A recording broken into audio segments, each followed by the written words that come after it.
falar um pouco disso, mas antes é bom a gente entender, porque quando se fala de querer, saber e amar, é necessário a gente ter um certo direcionamento em qual sentido a gente vai querer falar disso que Leon Denis coloca como sendo o resumo das potências da alma.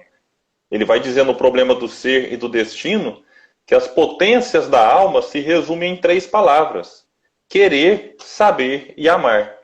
E nós vamos tentar vincular essas potências da alma, trazendo para uma realidade, não apenas de agora, mas uma realidade do tipo de mundo que nós vivemos, que é uma realidade difícil, uma realidade dura, em que a Terra ora se parece com um hospital, em que estamos todos doentes aqui num tratamento coletivo, e a gente pode dizer que isso é, sim, em parte verdade, um tratamento que visa o aprimoramento do ser.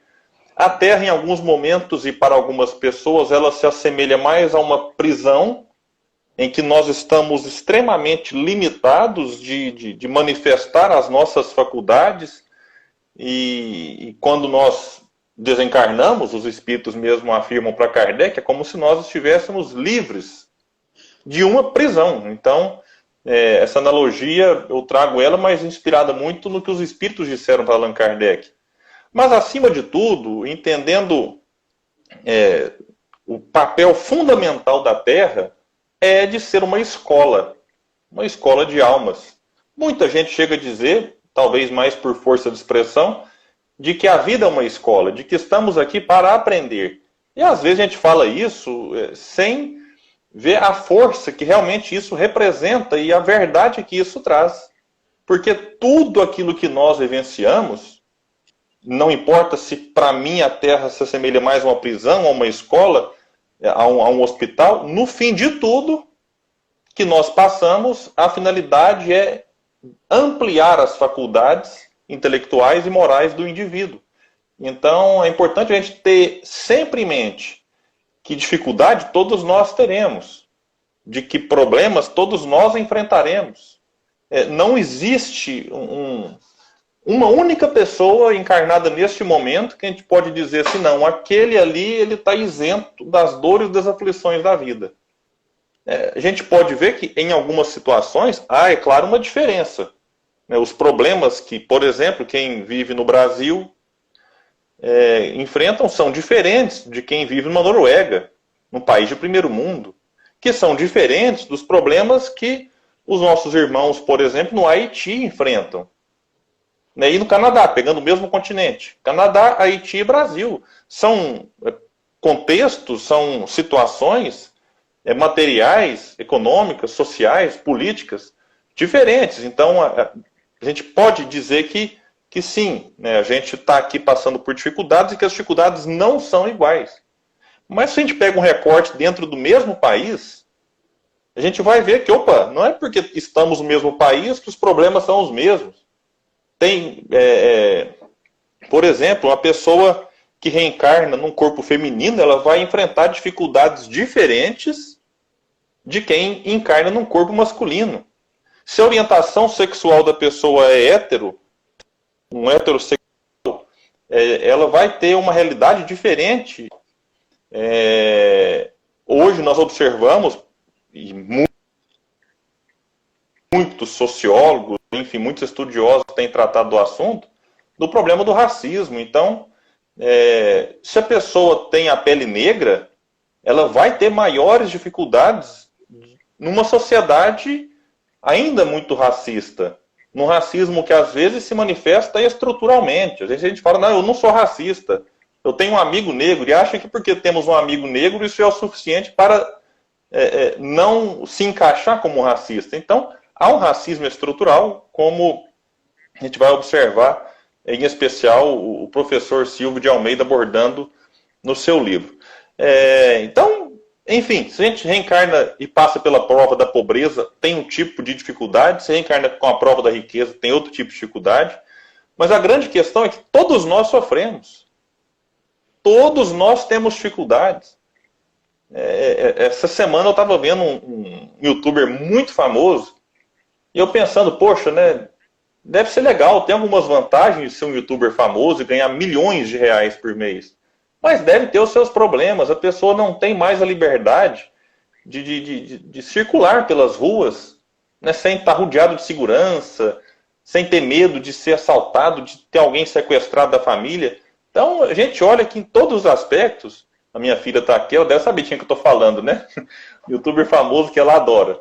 Então a gente vê que bacana, tem várias facilidades que a riqueza lhe traz, mas tem também outras complicações. Então a gente observa que e a vida vai nos situando. E a gente vai se encaixando. Mas em momento algum eu posso dizer, olha, não tem problema. Se alguém que nos assiste aqui agora, ou que assistir esse vídeo depois, vai ficar salvo aqui no IGTV, eu vou colocá-lo também no meu canal do YouTube, quem estiver depois assistindo aqui, e falar, não, William, eu não tenho problema. Eu não tenho dificuldade na vida amorosa, na vida financeira, na vida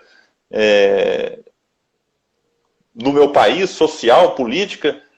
Me conta o segredo, porque não tem jeito. A gente não pode achar que a pessoa é feliz pelo que ela posta nas redes sociais. A gente fala, nossa, o fulano não tem problema. Mas ali é um recorte. Quem consegue enxergar dentro do outro? A gente consegue até enganar frente a frente. Eu olho para alguém e falo, puxa, pessoa feliz, mas eu não sei o que passa dentro. Como é que está o seu emocional? Como é que está dentro dela os seus conflitos internos? Então a gente precisa olhar e entender que, vez ou outra, a gente vai passar por mais baixos do que altos. E 2020 eu acho que tem sido isso, né? 2020, meu Deus do céu, que ano. Mas ao mesmo tempo, é um ano que, quando a gente olhar daqui 10 anos, por exemplo, a gente vai olhar para trás. Eu fico preocupado às vezes, como é que eu vou explicar isso para os meus netos que não viveram isso, né? Quando eu contar para ele algumas coisas que acontecem em 2020, em plena pandemia, talvez eles não vão conseguir entender, mas esse momento é importante para nós.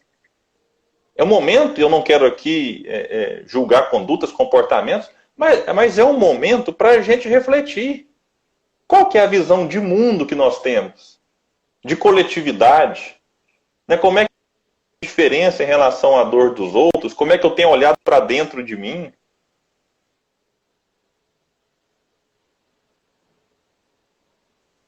E o Espiritismo nos ajuda a compreender tudo isso.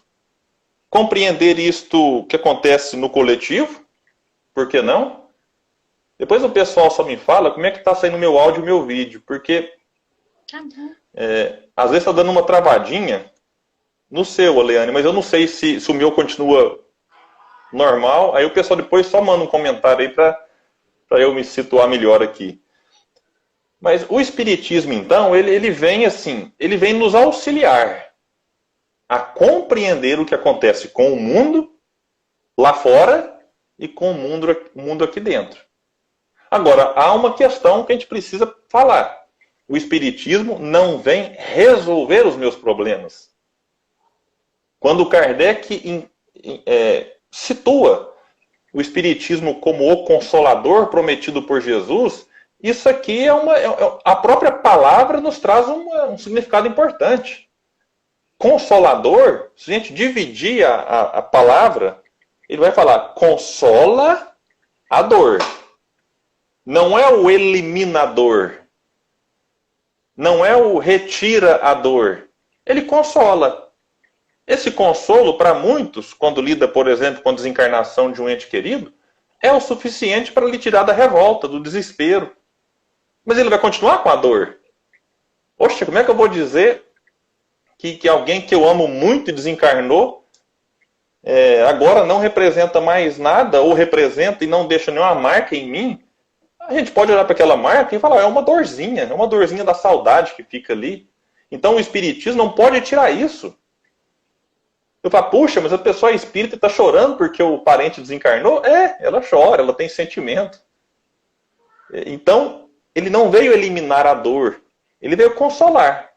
Agora, o Espiritismo trabalha para nos eliminar a revolta, o desespero, e vem nos explicar os motivos dos nossos sofrimentos.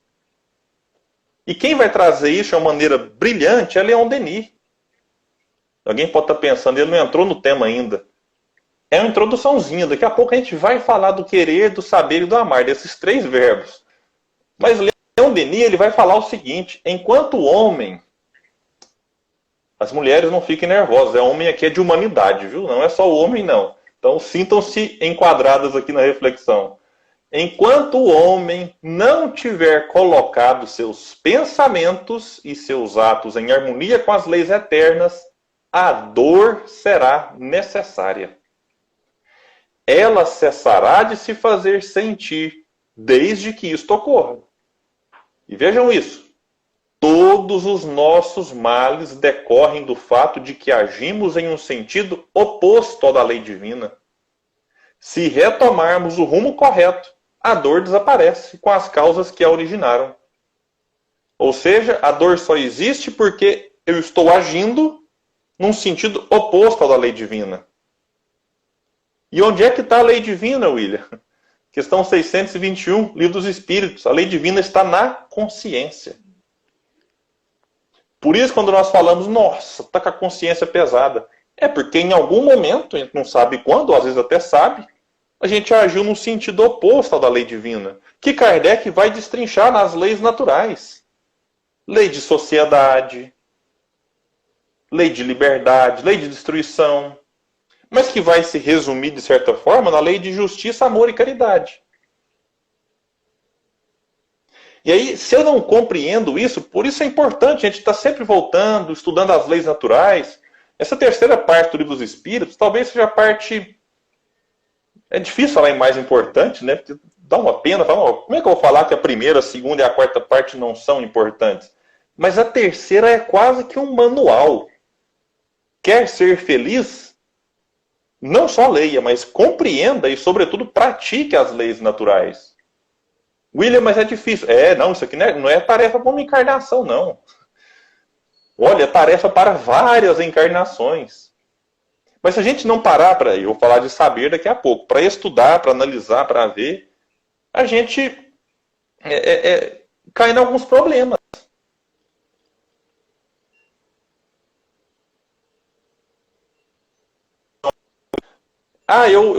Eu tenho liberdade, eu sou livre para fazer o que eu quiser.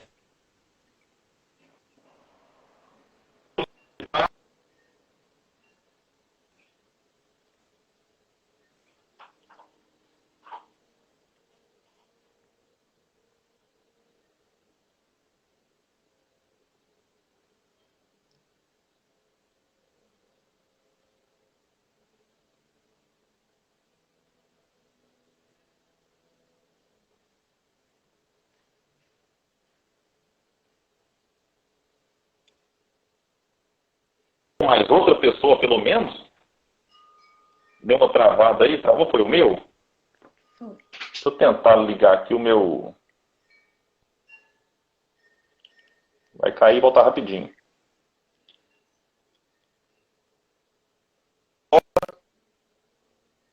Tá me ouvindo bem, Eliane? Voltou?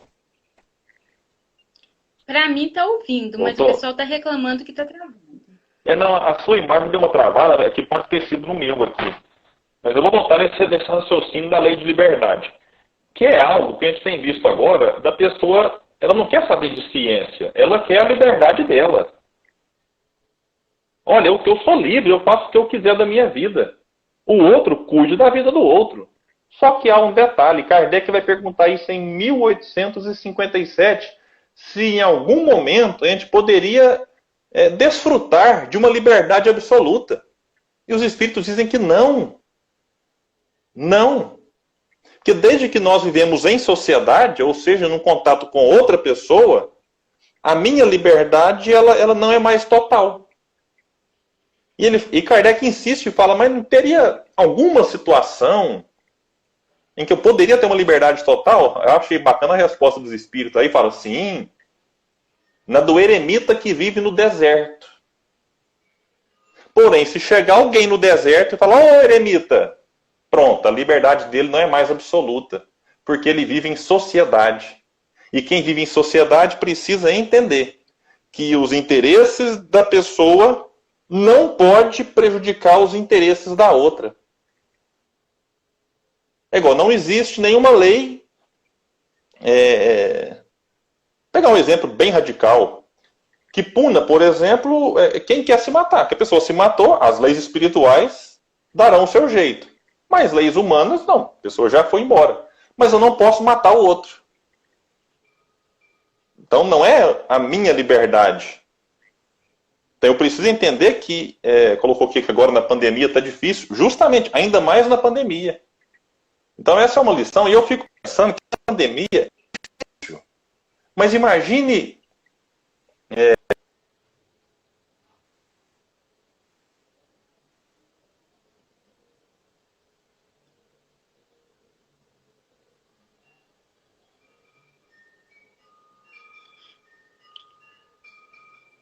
Travou de novo.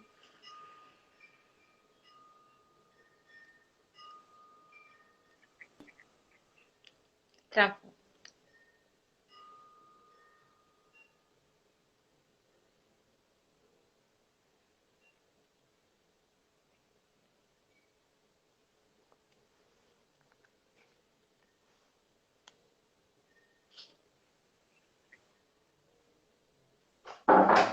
Vê se voltou, Leandro, que eu mudei da Wi-Fi para 4G, que eu acho que vai estar melhor.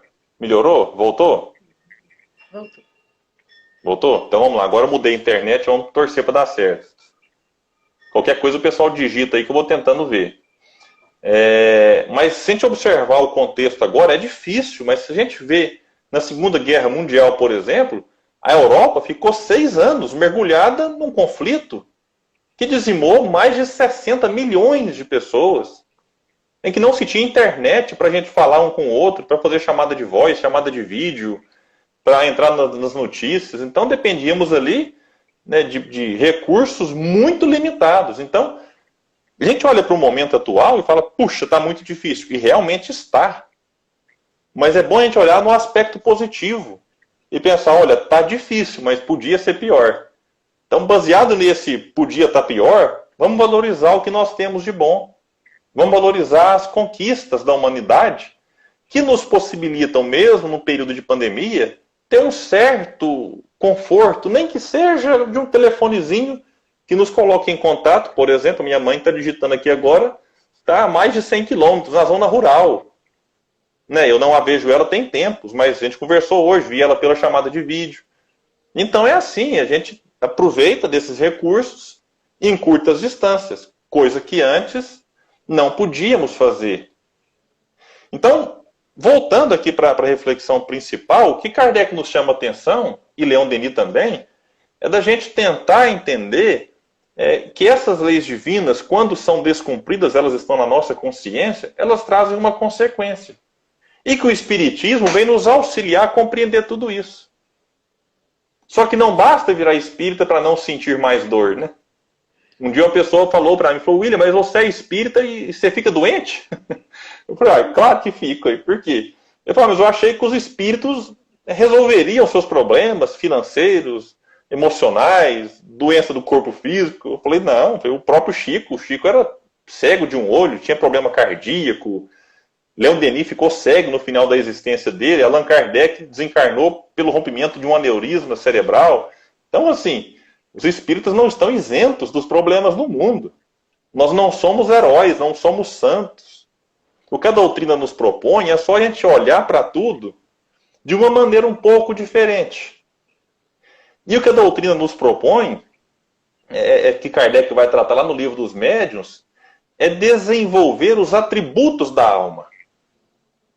E Kardec coloca que o atributo essencial, olha, nessa pandemia nós aprendemos lá no comecinho a palavra essencial, né? Só os essenciais podem funcionar, e depois, é claro, foi flexibilizando. Mas o atributo essencial, ou seja, aquele que não falta ao espírito, é a vontade. Então, tudo isso que eu falei até agora, William, mas eu estou com a vida difícil, eu não quero mais ter dificuldade. Vamos trabalhar, então, aqui aquilo que Leon Denis chama de as potências da alma. Aquilo que vai potencializar, talvez, as minhas forças. E aí, ele vai resumir as potências da alma em três palavras. Querer, saber e amar. Porque para a gente superar os obstáculos da vida, depende da gente. É claro que eu posso contar com o auxílio dos outros. Outros me auxiliam, outros me ajudam. Se é, por exemplo, uma dificuldade financeira, inclusive um auxílio patrocinado pelo governo, extremamente necessário, como podemos perceber nessa pandemia, os muitos programas sociais desenvolvidos ao longo das últimas décadas. Aqueles que, às vezes, isso não é o suficiente, eles contam com o auxílio de centros espíritas, que continuaram na pandemia levando cesta básica, levando agasalho, roupa.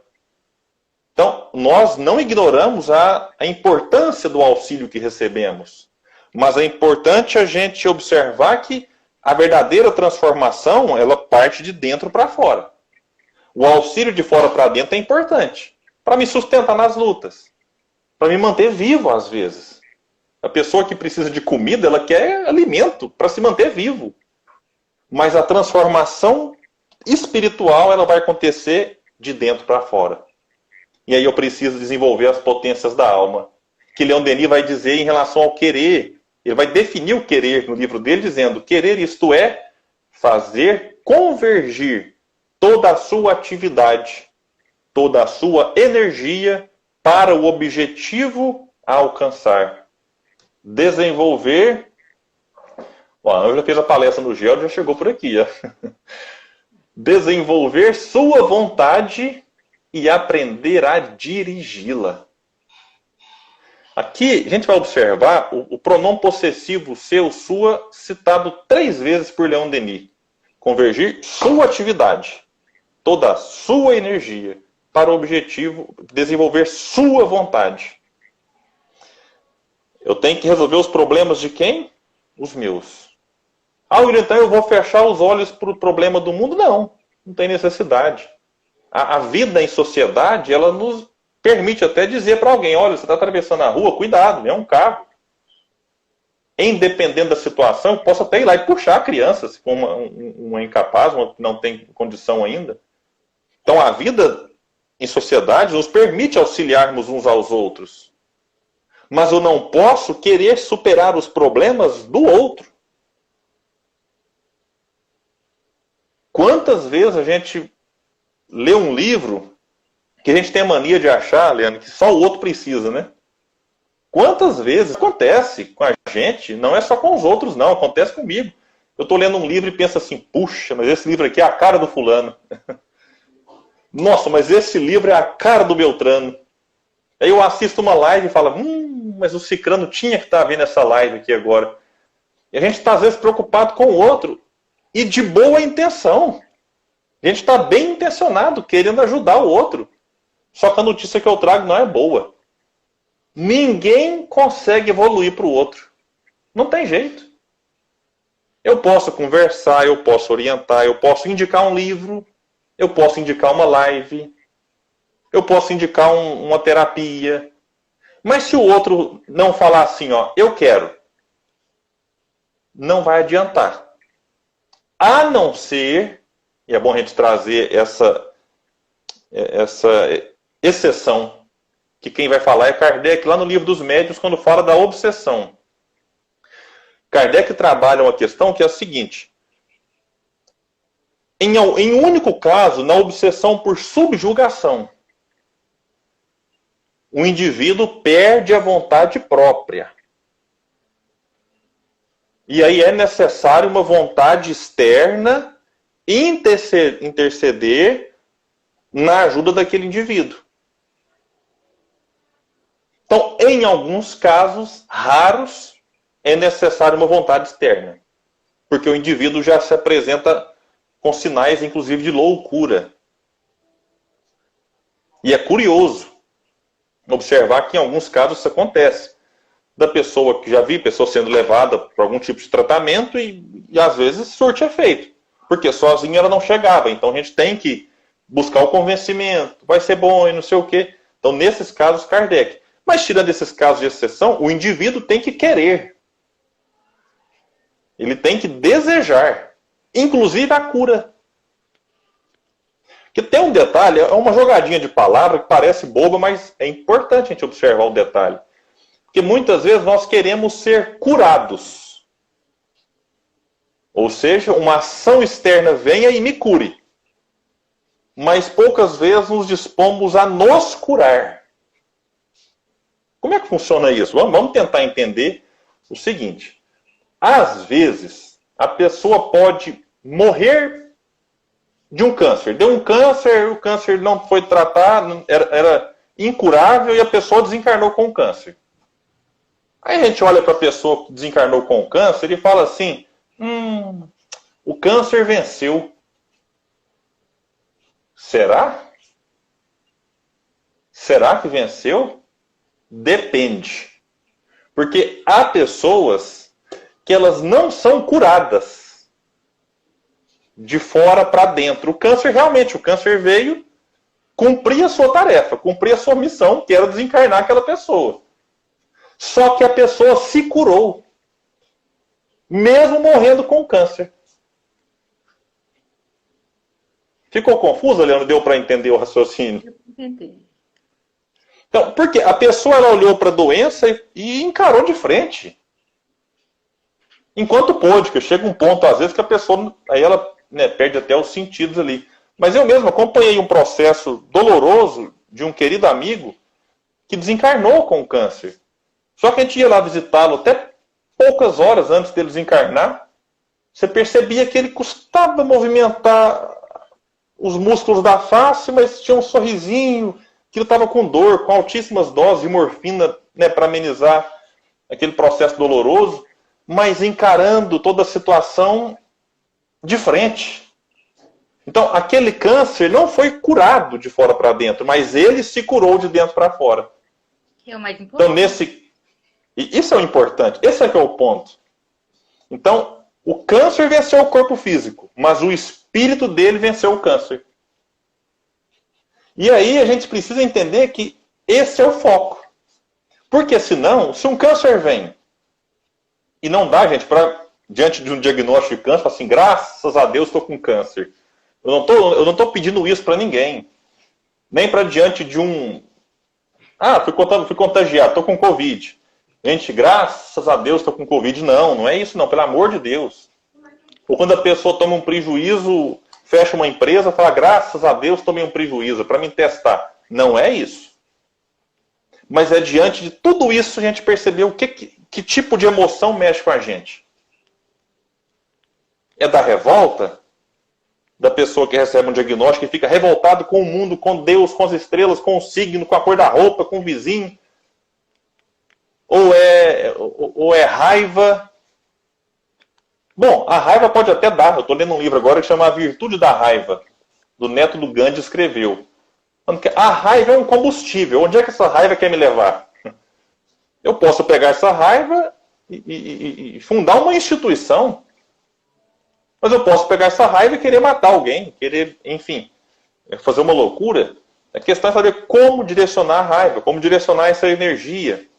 Então o foco do Espiritismo, e Kardec vem falar disso em alguns momentos, não é espantar as moscas. Não sei se vocês já repararam, a gente às vezes está com uma feridinha, ou na gente, ou num animal, aí vem um mosquitinho, fica sentando ali. O que a gente tem que fazer? Passar o remédio para curar a ferida, ou ficar abanando as moscas e os mosquitos? A gente pode até abanar, para tirar aquela sensação desagradável deles ali em cima. Mas o foco deve ser curar a ferida. Então, diante de uma doença, eu estou com dor de cabeça, alivia a dor. Mas o que está causando aquela dor? Qual que é a causa do problema? É olhar para a causa. E olhar para a causa, muitas vezes, significa cuidar melhor de si. Que é o auto-amor. Porque quando eu não me amo, eu não consigo amar o outro. Vamos lembrar do que Jesus diz? Amai a Deus sobre todas as coisas. E amai ao próximo como a ti mesmo. Então, é interessante. Que eu vou amar o outro como eu me amo. Só que aí o processo tem que ser todo invertido. Se eu não me amo, o que eu vou oferecer para o outro? Se eu não tenho amor em mim?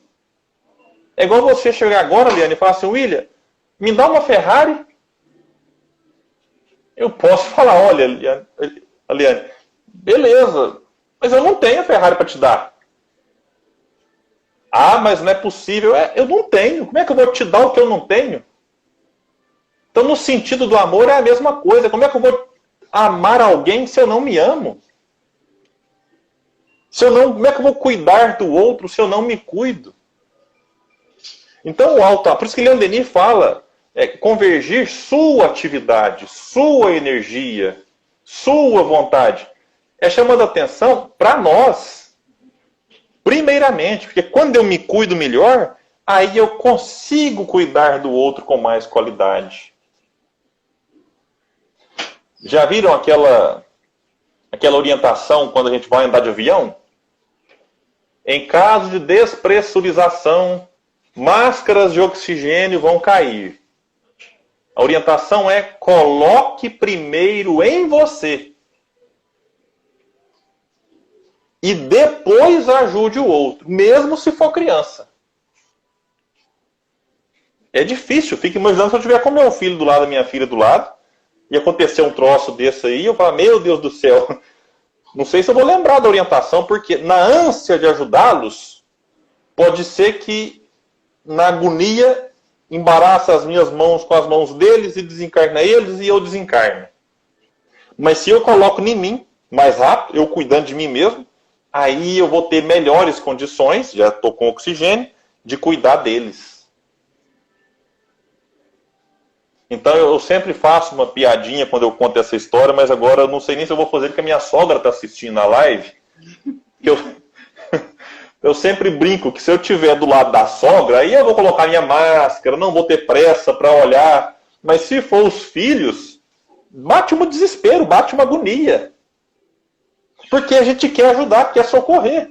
Mas se for a sogra, a gente coloca a máscara, vê se está ajustado realmente, confere se não está saindo, puxa o ar umas 5 vezes, fala, não, realmente agora estou bem para ajudar minha sogra. Eu vou lá, sogra, como é que você está?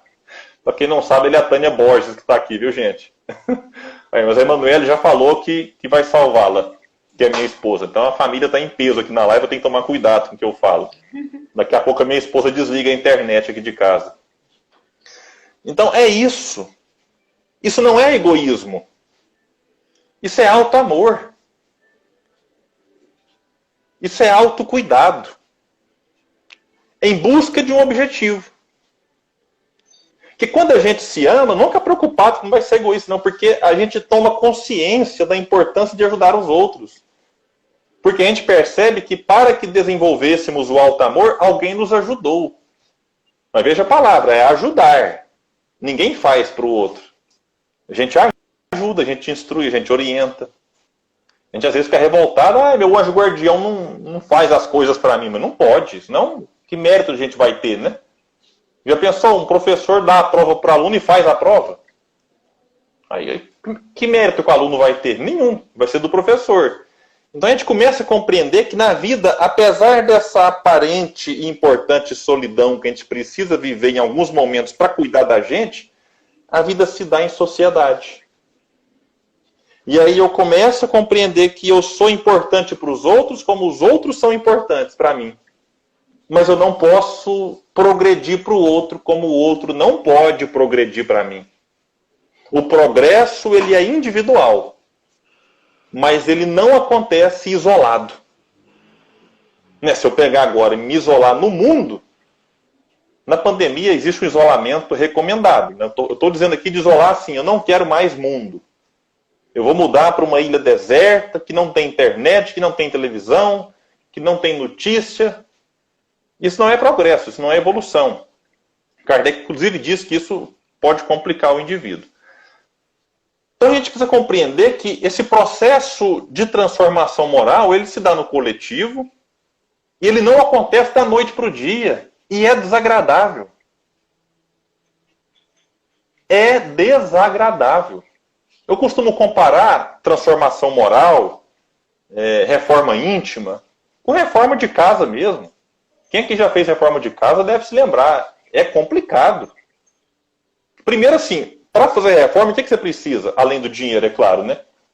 Vamos pegar só no outro aspecto. Eu preciso o quê para fazer reforma? Perceber que tem algo que precisa ser melhorado. Então eu olho para um quarto e falo assim, nossa, tem uma rachadura nesse quarto. Ou tem uma infiltração. Ou, né, a parede vai cair. Então eu preciso observar, olhar o que aquele quarto precisa para reformá-lo. E aí, com a gente não é diferente. Como é que eu vou mudar meus comportamentos se eu nem percebo e reconheço que eles são prejudiciais a mim mesmo ou à sociedade? Então a gente precisa olhar para dentro, reconhecer, opa, o que em mim precisa de uma melhorazinha. Feito isso, entra o segundo passo, mexer. Mexer no quarto, por exemplo, tira guarda-roupa, tira a cama, e aí vira aquela bagunça, quebra a parede, lixa a parede. Cá entre nós, no meio da reforma, dá uma desanimada boa, assim. Gente, olha e fala, meu Deus, por que eu fui começar? Tudo fora do lugar, tudo bagunçado. Com a gente também. E, gente, o que eu quero dizer é o seguinte, não tem como a gente também falar, estou ouvindo aqui a live agora, e eu falo assim, hoje vou fazer uma reforma moral. Vou ser uma pessoa diferente. Isso é inconsciente, isso vai acontecendo. Sempre que eu leio um livro, seja ele espírita ou não, eu saio daquele livro com reflexões.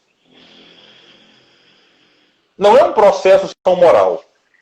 Pronto, agora eu estou transformando moralmente. Não é assim que funciona. A coisa é automática, é imperceptível. E é desagradável. Sabe por que é desagradável? Porque não é bom revirar as coisas dentro da gente. Porque quando revira, a gente vai entrar em contato com aquilo que a gente gosta e com aquilo que a gente não gosta. É igual, eu vou citar outro exemplo, reforma de arrumar guarda-roupa. Arrumar guarda-roupa, de vez em quando eu tiro, falo, não, vou dar uma olhada aqui no meu guarda-roupa. Aí eu vou tirar a roupa para fazer doação e tal. Aí de repente eu olho para uma roupa e falo, não me serve mais. Aí eu falo, não, a roupa diminuiu, né? Porque eu não quero assumir que eu dei uma enchidinha. Então, é desagradável. Eu falo, nossa senhora. Aí eu olho para outra roupa, eu tinha um péssimo gosto antigamente, né? Aí eu olho para outra que me traz boas lembranças. Eu adoro correr, por exemplo. Então, às vezes eu olho para a roupa de corrida e falo, essa corrida foi boa. Então, quando a gente começa a mexer no guarda-roupa ou mexer em casa, a gente entra em contato com coisas desagradáveis e dá vontade de parar. Eu falo, nossa, quero desistir. Agora a pergunta que eu faço é bom a gente parar uma reforma no meio do caminho? Do quarto? Ou do guarda-roupa? De repente tira a roupa do guarda-roupa e não quero mais voltar para o lugar. Eliminando aquelas que eu não quero mais, ou não me servem mais. A gente precisa continuar. Precisa, que quando eu vou reformar meu guarda-roupa e tiro roupa que não me serve ou não quero mais, eu abro espaço para outras roupas. Assim como dentro de nós. Quando eu começo a mexer dentro de mim e percebo vaidade, orgulho, egoísmo, raiva, mágoa, ódio, e eu percebo isso, eu falo, opa, isso eu não quero. Eu abro espaço para coisas novas e diferentes. Então é importante persistir, mas sem a ilusão de achar que vai ser fácil. Porque não vai. A gente não pode cair naquela ideia assim, mas tal do espírita, tudo para o espírita parece fácil. Tudo para o espírita parece um mundo de rosas. Não. É duro. É difícil. Paulo de Tarso. Olha, eu vou falar de alguém lá em cima, que é para mostrar como que a coisa não é fácil, não é brincadeira. Paulo de Tarso disse assim, lá em Romanos, capítulo 7, versículo 19. Porque não faço o bem que quero, mas o mal que não quero, esse faço. Isso é Paulo, o maior pregador do evangelho de todos os tempos. Ele vai dizer que o bem que ele queria, ele não fazia. Mas o mal que ele não queria, esse ele ainda fazia. Agora Paulo não desiste, ele vai continuar, ele vai persistir. E nos deixa lições nesse sentido. A lição da persistência. A lição da perseverança. E para que possamos persistir, continuar, é necessário a gente saber aquilo que a gente quer. Lembra que o querer é direcionar atividade, energia e vontade para um objetivo? A grande pergunta é: o que é que nós queremos? A gente às vezes nem sabe. O que eu quero na vida? Bom, no aspecto profissional, eu acredito que todo mundo trabalha para ganhar um dinheirinho e ter um melhor conforto, poder pagar as contas, comprar uma comidinha boa, de vez em quando trocar de carro, se a pessoa pode ter carro, enfim, cada um tem as suas metas pessoais e financeiras. Quando a pessoa entra na escola, é natural que ela queira aprender para formar, para depois, né, ter uma carreira, enfim, poder trabalhar com aquilo que ela estudou. Quem procura uma academia, normalmente quer emagrecer, quer manter o corpo saudável, quer ficar forte. Agora, e na vida? O que a gente quer na vida? Para que nós estamos encarnados? E Leon Denis é que vai nos dizer isso no livro Porquê da Vida. A gente está aqui para duas coisas. Para adquirir bens espirituais e intelectuais, morais e intelectuais. Então a nossa inteligência e a nossa moral vai somada dizer da nossa evolução espiritual. É isso que nós viemos buscar. Quanto, William? Esse é outro ponto que nos deixa cheio de angústia. Porque às vezes eu olho para o Chico Xavier e falo assim: nossa, mas eu estou longe demais do Chico. Nossa Senhora. Aí eu olho às vezes... Para Jesus nem se fala, né? Não é bom nem olhar para Jesus tem hora e falar: nossa, meu Deus. O problema é que a gente fica se comparando com os outros. Ah, mas eu não fiz isso. Ah, mas eu não fiz aquilo. Poxa, o outro é o outro. Eu sou eu, você é você. A nossa competição não é contra o outro. Ninguém reencarnou para desencarnar melhor do que o outro. A gente reencarnou para desencarnar melhor do que era. Esse é o objetivo. É quando eu desencarnar, e eu espero que demore bastante no meu caso, é eu olhar para trás, olhar para os meus 120 anos, que eu vou desencarnar com 120, e falar assim, bem mineiramente falando, né, Leandro? Nu! Foi difícil, mas valeu a pena. É isso. Eu acho que a frase que deve definir a nossa desencarnação é olhar para trás e dizer: valeu a pena. Estou melhor do que quando reencarnei.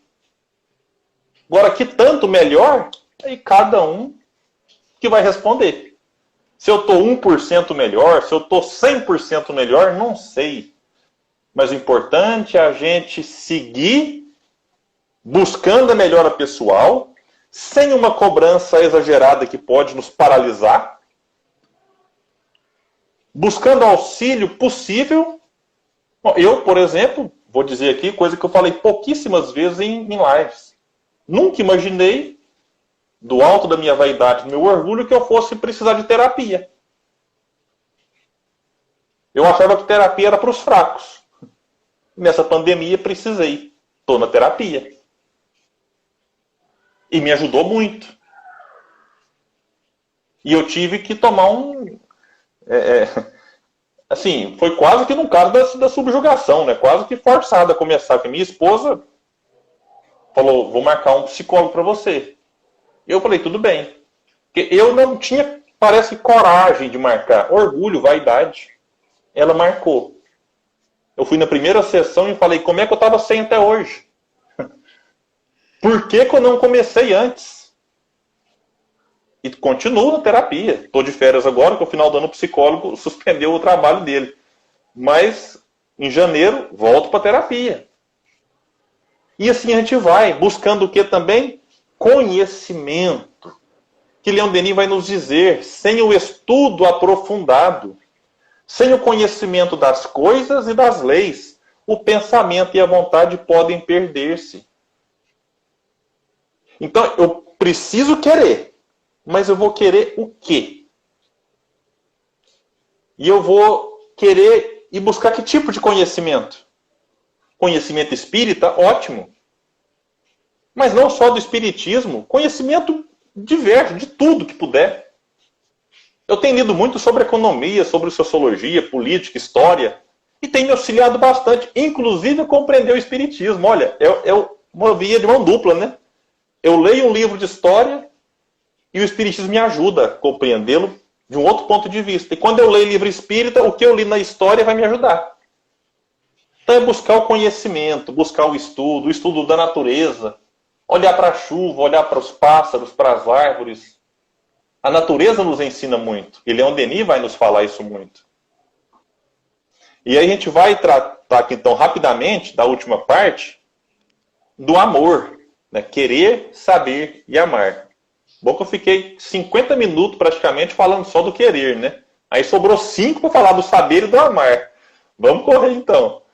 O amor, porque Leon Denis fala o seguinte, é importante querer, é importante saber, mas é preciso amar. Pois sem o amor, a vontade e o saber ficariam incompletos e muitas vezes estéreis. Então, se eu quero, se eu conheço, mas não amo, aquilo não vai trazer fruto benéfico para a sociedade. Alguém que faz uma bomba atômica, por exemplo, é alguém que tem uma vontade. Não sei de que é. Vontade de destruir, vontade de ganhar dinheiro, vontade de aparecer. É uma pessoa que tem conhecimento. Ninguém faz uma bomba atômica sem ter conhecimento das leis da matemática, por exemplo. Ele conhece muito, mas não ama. Porque se amasse, não faria aquilo. Então é necessário a gente juntar esses 3 verbos. Querer, saber e amar. A oração de São Francisco, de Francisco de Assis, nos convida à ação. Senhor, fazei-me um instrumento de vossa paz. É fazei-me, não é fazei do outro. Onde houver ódio, que eu leve o amor. Onde houver ofensa, que eu leve o perdão. Onde houver discórdia, que eu leve a união. Onde houver trevas, que eu leve a luz. Então esse é o papel da gente enquanto cristãos que amamos. Porque há sempre uma grande dúvida, o que é amar? Como é que eu faço para amar? Às vezes confundimos a palavra amor com tantas coisas, quando na verdade talvez o grande resumo seria que amor como sinônimo de serviço. Quando eu sirvo alguém, eu estou amando este alguém. Eu estou amando a vida. Leon Denis vai nos dizendo depois da morte que o amor é o coroamento de todas as virtudes. Então Leon Denis vai dizer, olha, todas as virtudes coroam o amor. Então quando eu ajo com paciência, estou amando. Quando eu perdoo, eu estou amando. Quando eu ajudo alguém a se reerguer, alguém que caiu na rua, atravessar uma rua, eu estou amando. Então, isso é que é amor, é o coroamento de todas as virtudes. E se lá atrás eu falei de doença, quem ama não adoece. A gente pode ler o Evangelho, ler a vida de Jesus, a gente não vai encontrar nenhum momento de Jesus doente. Ah, quer dizer que eu peguei Covid porque eu não estou amando? Não quero relacionar aqui com nenhum tipo de doença, porque Eurípides Barçanufo era alguém que amava e que foi vitimado pela gripe espanhola. Eu trato de um sentido mais amplo, de que aquele que ama verdadeiramente, isso só vai acontecer quando formos espíritos puros, portanto está muito distante. Quando a gente chegar lá naquele nível, nós não adoeceremos mais. Até lá, a dor e a doença são necessárias e importantes para que a gente faça o quê? Desenvolva as potências da alma, que se resumem em 3 palavras: querer, saber e amar. Quantas vezes a dor nos tirou da acomodação? Quantas vezes a dor nos levou à busca pelo conhecimento, ao estudo das coisas, da natureza, a valorizar tudo de uma maneira diferente? E quantas vezes foi a dor que nos abriu os olhos para que pudéssemos enxergar a dor do outro? Então a dor vem como uma mola propulsora também, desenvolver e ampliar as potências da alma que Leon Denis trabalha de maneira brilhante no livro O Problema do Ser e do Destino, e que, repito, ele resume em 3 palavras: querer, saber e amar. Eu agradeço todos que participaram aqui dessa live, agradeço também o Seman pelo convite, e que a gente possa ter um Natal de muita paz, né, de muita tranquilidade. Eu tenho dito, né, para todos assim que eu posso, isso aqui não tem nenhum viés, nada assim ideológico. Se puder ficar em casa, fique. Se não puder, saia de máscara. A segunda onda veio em cima da primeira, o momento é sério, é grave, então vamos cuidar daqueles que nós amamos, vamos cuidar de nós, vamos ter o alto amor, mas não vamos nos desconectar. A internet está aí para nos ajudar, e quando a gente puder, a gente voltar, se abraçar, beijar sem máscara e voltar tranquilo. Mas é um momento muito importante em que a humanidade escreve uma história coletiva. A humanidade escreve. Os livros de história do futuro estudarão esse momento. E cada um de nós escreve a própria história. Há uma história coletiva sendo construída e há uma história individual. Cada um constrói a sua. Que a nossa história seja construída com muito amor, com muito respeito e sempre olhando para o querer, para o saber e para o amar. O Seman que agradece, tá? Pelo carinho. Agradecemos também a todos que estão nos assistindo, né? Principalmente a sua família, viu, William? Que é muito importante a família da gente, né? Nessa caminhada, tá? E abusando mais um pouquinho, você pode estar encerrando com uma prece para nós? Claro.